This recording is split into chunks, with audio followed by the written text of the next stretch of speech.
I've been in Grands before. I've been in these types of situations. Take a step back. We know they're up top. Let's break those builds. Let's bring them down.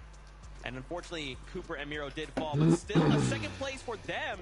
I mean, starting the day with 84 points, that's pretty good. That's not bad at all. But look, Pollo and Sphinx up above 89. I know their parents are out here to support them as well. When I actually flew into Copenhagen for this event, I was in the airport with Pollo's dad, and he was like, good luck to everyone, but my son's going to win. I want my son to win. A supportive parent, as you always love to see. And right now, I'm sure he will be beaming from ear to ear to see his son sitting in first place. Absolutely incredible game number one. But listen, we got to talk about some of those higher profile duos. Of course, Cammy and Seti coming in third place. The all-spawn wasn't what we expected. I mean, it wasn't, right? But they did so well, right? We tuned into the two limbs, and I think everybody sort of knew what that meant. We weren't expecting Datus and Stain to contest, and they had said they were going to land somewhere else, right? But clearly a misdirect to try and fake them out. But Cammy and Seti were prepared. And in that endgame, Seti survived as a solo for so long. Which is very uncharacteristic for this duo. Actually, usually most of their points, a high percentage of them actually come from when they are a duo alive, right? Usually their points fall off whenever there's a solo clutch opportunity, but Seti's showing up. Yeah, you don't associate either of them, as great of players they are, you don't associate either of them with mega solo clutches, right? You look at some of the other elite EU names, a lot of them, you think of them and you think solo clutches. Thomas Malabuka, right? You know, Venno, even Queasy, you know, these guys you expect to solo clutch. Cammy and Seti showing us right now, if one of them to solo in these games, they will step up. And I think for them, like obviously Seti's a little disappointed there. He wanted to take it farther. But ending as a solo in this situation, on this stage, and ending third place, my bad, Seti. I mean, I know you're king of consistency and stuff, so if you just do that a couple more times, I mean, we are in for the running. Queasy and Venno as well performing. I thought it was interesting. Like, I love seeing how all of these players in the lobby kind of act. We saw there in the mid game, Seti, Cammy on the high ground, Queasy, Venno on the front side of zone. So all these duos are just looking for those windows, right? Yeah, for sure. And in this end game, with all these duos here, I do want to give a big shout out to Dukes, man. That was going ballistic, right? He wanted to put an end to everybody's game that he could as a solo as well, right? So a bunch of really sick solo matches. Ooh, that's painful. I didn't realize that's how Queasy went down there.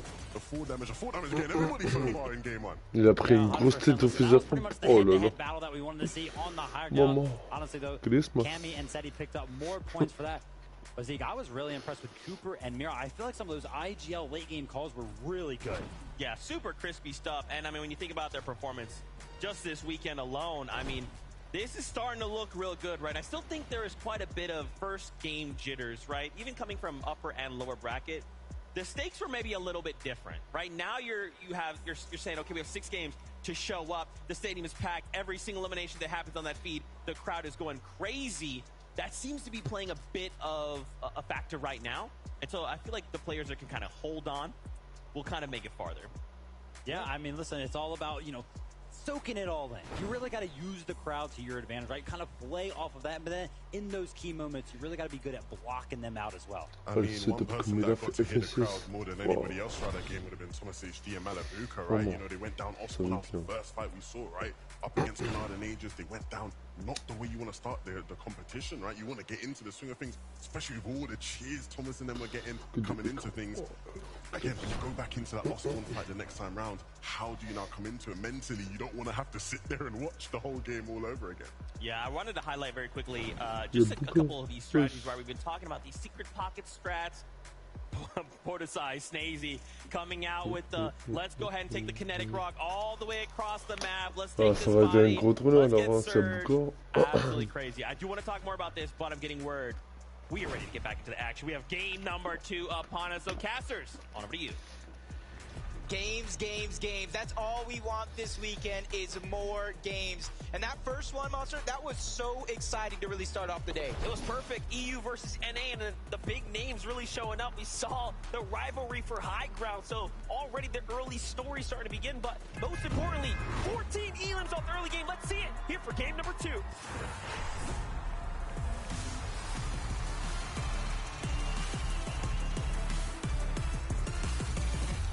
We're in it. We're here to win it all. A huge early game that was won by both Pollo and Sphinx, and they carried it all the way to the end. I said they were the first team to get 2 this weekend. Will they be the first team to go back-to-back and get their 3rd victory royale on the weekend? Only time will tell for that one. But the rematch, probably everybody here in the arena wants to see. Thomas, Malabuka, Kanata, Agers, let's get it. Let's watch it. Sphinx is going to be able to watch in the distance there too. So who's going to be the first to touch down? Who's going to be the first to land? Shots coming in this time. It's Malabuka gets tagged. So does Agers. So both sides already. And Malabuka gets the weapon. He finds Agers with a huge tag. Kanata's already down. And they're finished. They're done. That was a huge start for Malabuka. Gets that Havoc suppressed and immediately goes to work. And it was him. It was actually him who was getting tagged out of the sky. I thought that was going to be a huge advantage for Kanata and Agers. They weren't able to clean that one up. We saw the contested fight in the replay. The first game, Cammy and Seti get pushed off the actual barn. So it is going to start as a little bit of a split drop here over towards Frenzy Fields. It really shows us that they were caught off guard game one for the 50-50. Here's TK, here's Quanti over at the Slappy Shores. They are also contested down in this area by Tayson. And you can see that they just barely got away with it. Actually, it was Chicho and Trulex as well. C'est pas faux ça. Ça c'est une bonne effet ça. Everybody's trying to go to the beach someday. Il est pas connu. The actual south side of Slappy's going to go to TK. They have access to that vault. It isn't the most massive vault with Mythics, but you still are able to get a ton of loot. And Misha and Teeny doing it again. They switch up their drop spot once more. They go on over to where Baka and Pars is at, and they're going to go ahead and sneak. They haven't really looted up at all. Will Baka and Pars take the bait? This is a very interesting position to be in, of course, because you have the chest here as a potential option. So you have to think about it. Anything can happen here. I feel like everybody at this stage in the game has been conditioned to know this is a viable strategy. Because like I said, in the lower bracket, in the upper bracket, they were contesting Baka and Pars. Didn't work out for them. They switched up their strategy. They started doing exactly this, playing roulette with their drop spots to try to sneak up on some teams. And that inevitably was what got them across the finish line. And it's only a matter of time before Baka and Pars go in this direction. So no matter what the result will be.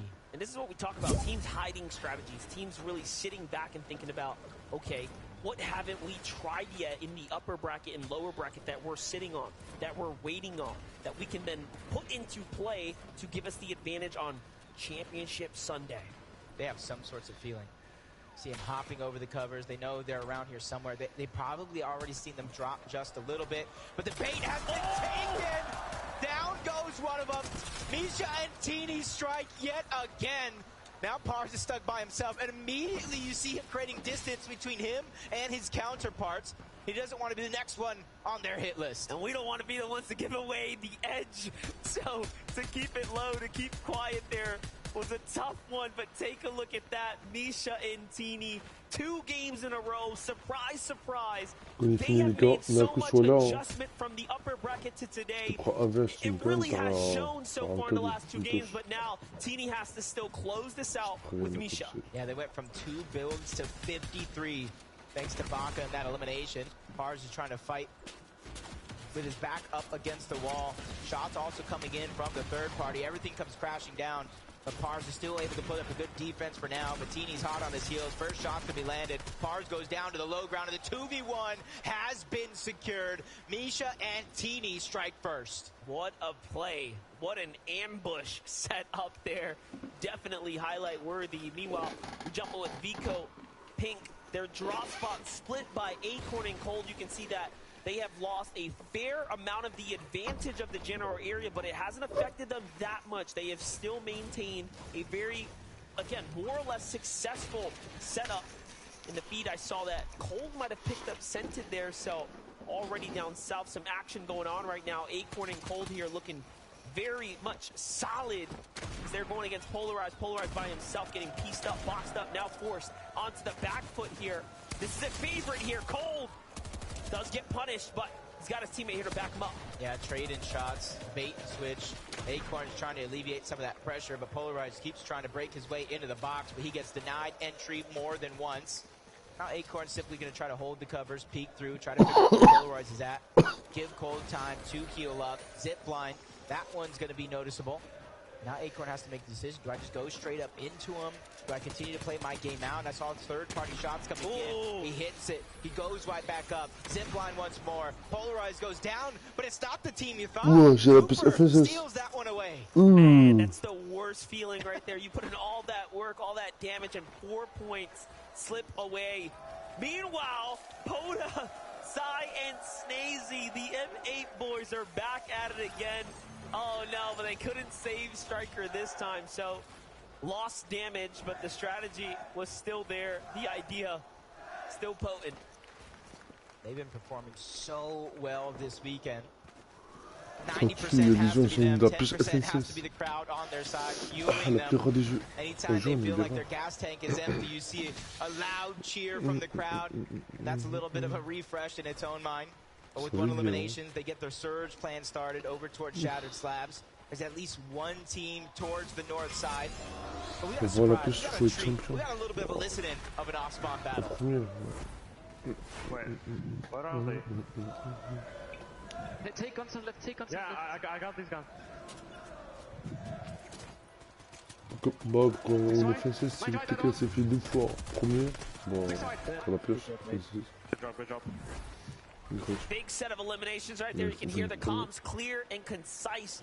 But they, for a second there, they didn't know where they actually were. Yeah. That's how tough a 50-50 can actually be.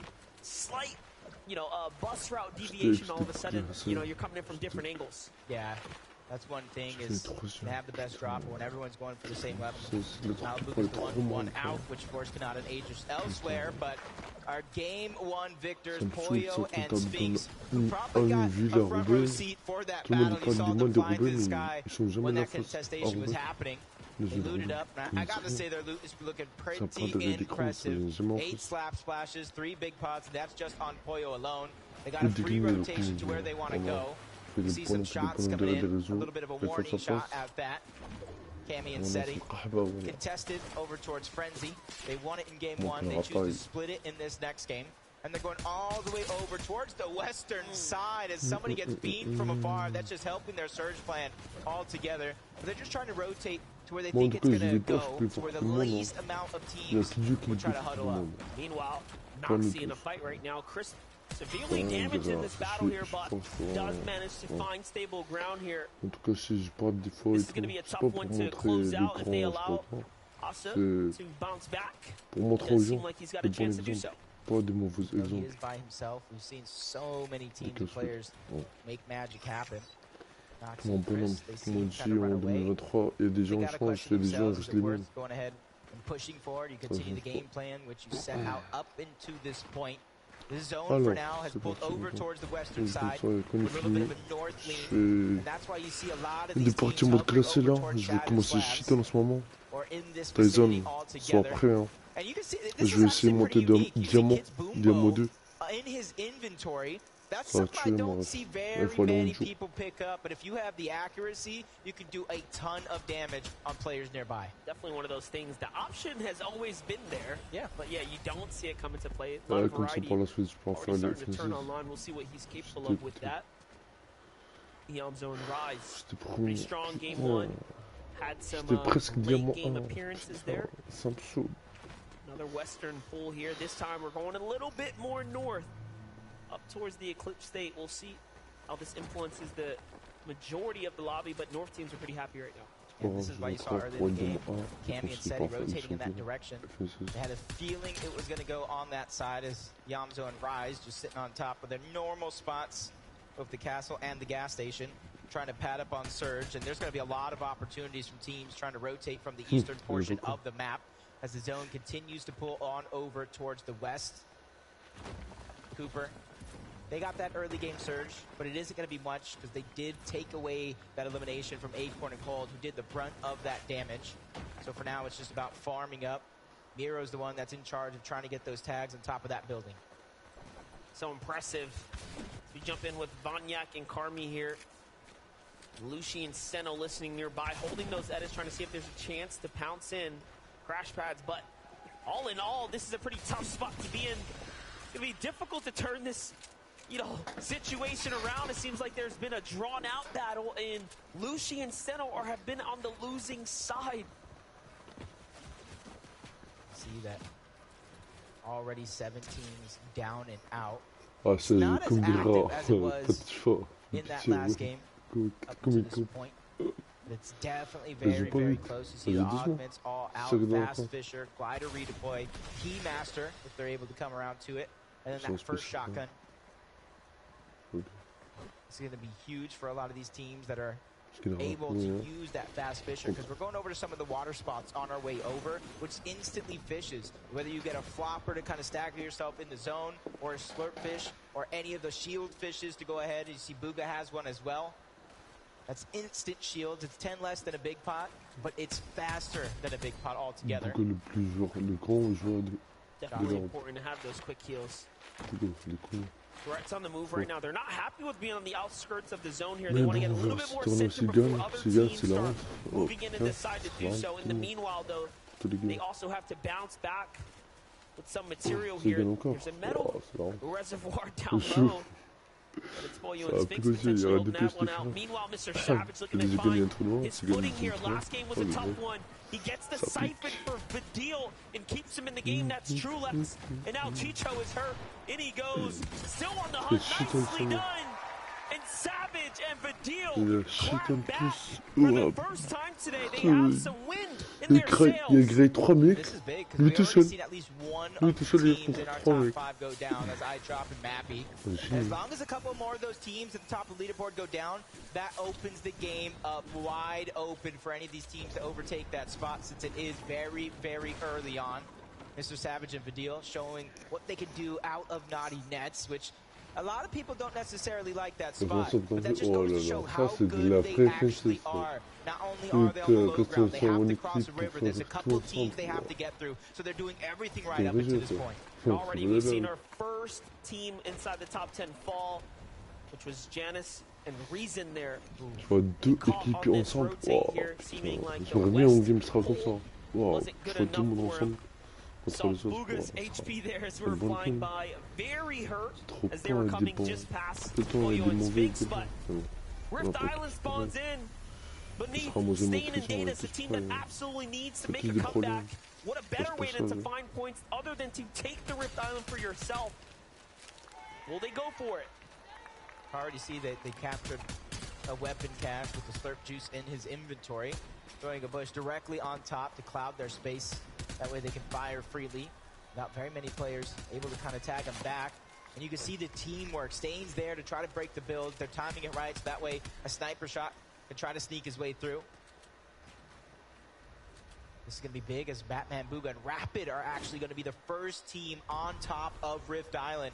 And we saw last game, the team that was on top, they were able to capture it because they were the first one there with nobody really contesting the actual flag. Let's see if that'll change around this time, now that's more than halfway full. Rapid and Batman Booga are well on their way to securing it here. I think it will be theirs. Pink and Vigo probably have considered it, but when you're just late to the punch, why jump in? Why take that risk? It does seem like already now 2 for 2 on teams that snatch it up first. But again, the Rift Island is going to be 15-point swing in any direction if you can grab it. Like you said once before, that's almost 4 eliminations without actually having to put yourself in a risky situation.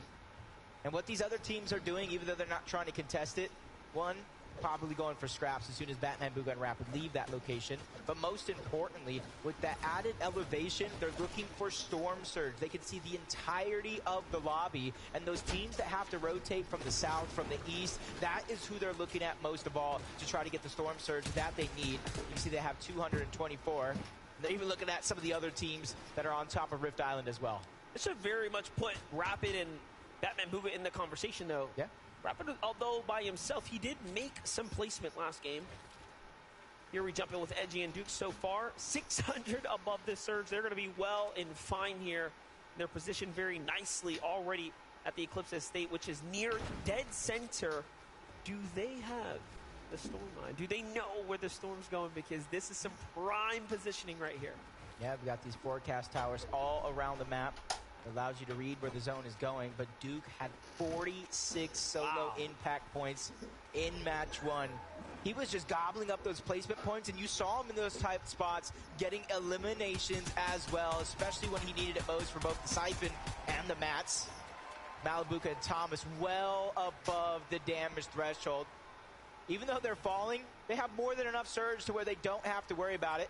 For them, they're just trying to see where these teams are positioned at to try to make their own rotation in. The zone continues to pull towards the north side of the map, over towards Eclipse Estates. So if it stays there, this one could get dicey because there's some unbreakable walls, there's a surrounding water, there's even the moon there that we saw Cammy and Seti use early on in this tournament. Clownski grows on the move right now, already setting up for a nice position here, looking out for fights, looking out to see if they can find tags. This is going to be a team that, if they don't get active, will surely have something to worry about, but they find Mustache there. Great tags here for Strauss, Grols, and Clownski, and already now they have a chance to go ahead and alleviate some room near them, get back into this game. But no, Grols, you saw yourself for a moment. The punishment comes in. It's Pixie off to the right there, who has made it further this game than the last.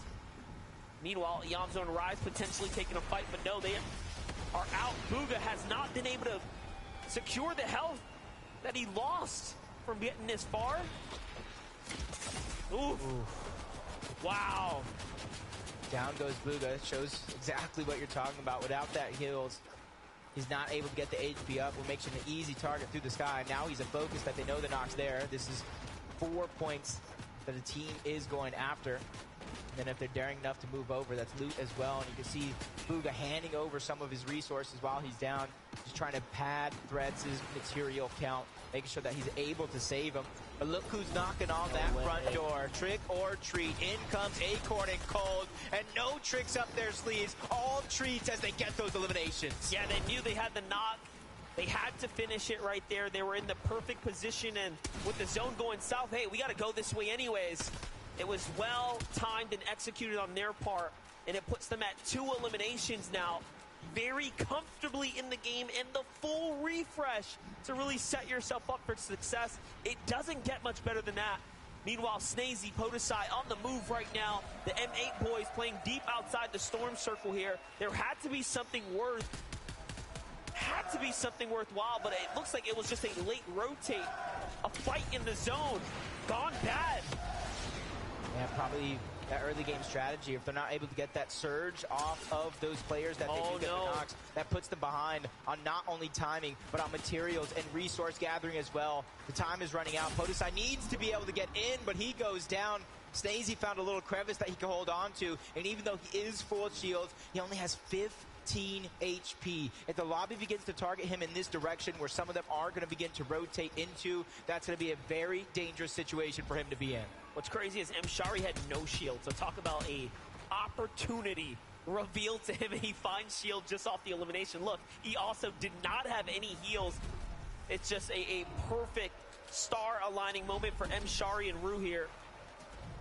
One of, again, the few representing for the ME, so making them proud so far.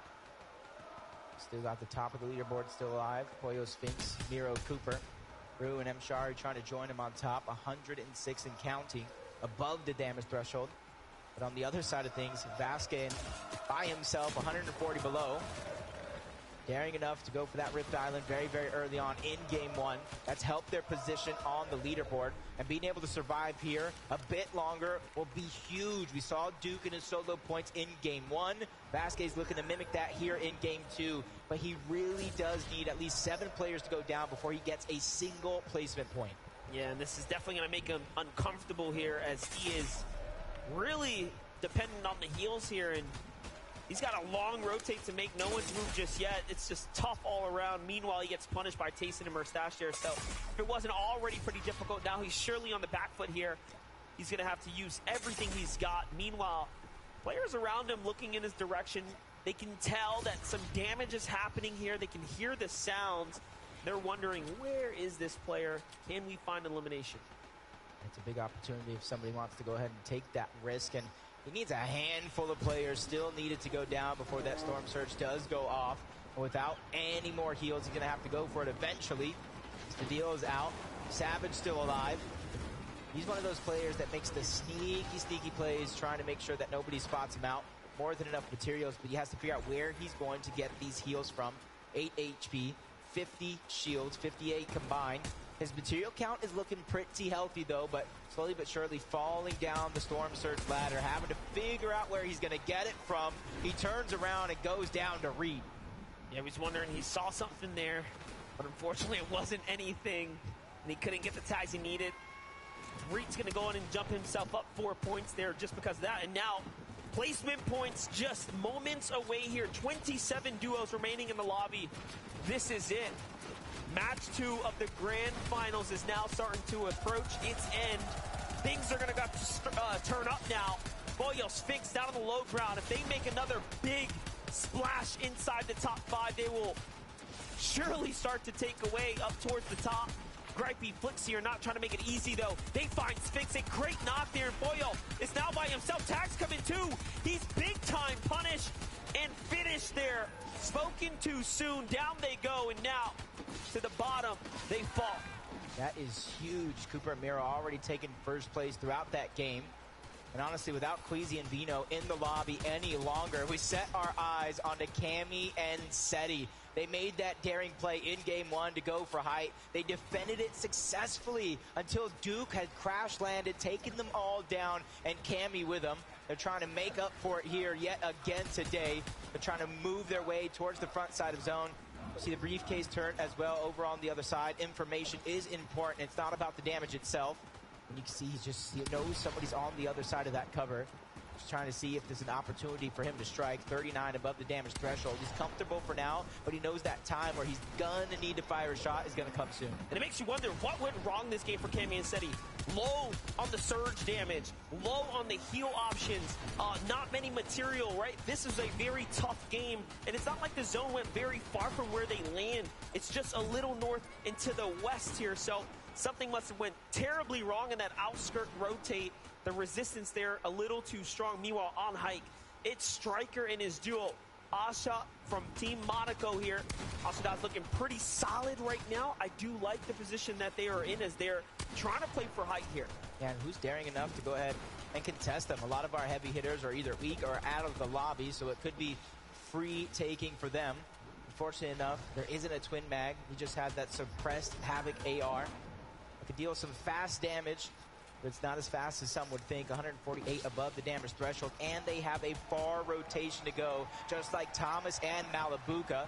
But they are so healthy right now in terms of materials and in terms of resources. And if you weigh their game versus Kanata's, they are doing far and beyond better. Yeah. They have 4 eliminations. They're actually in the end game, and they have everything they need to succeed.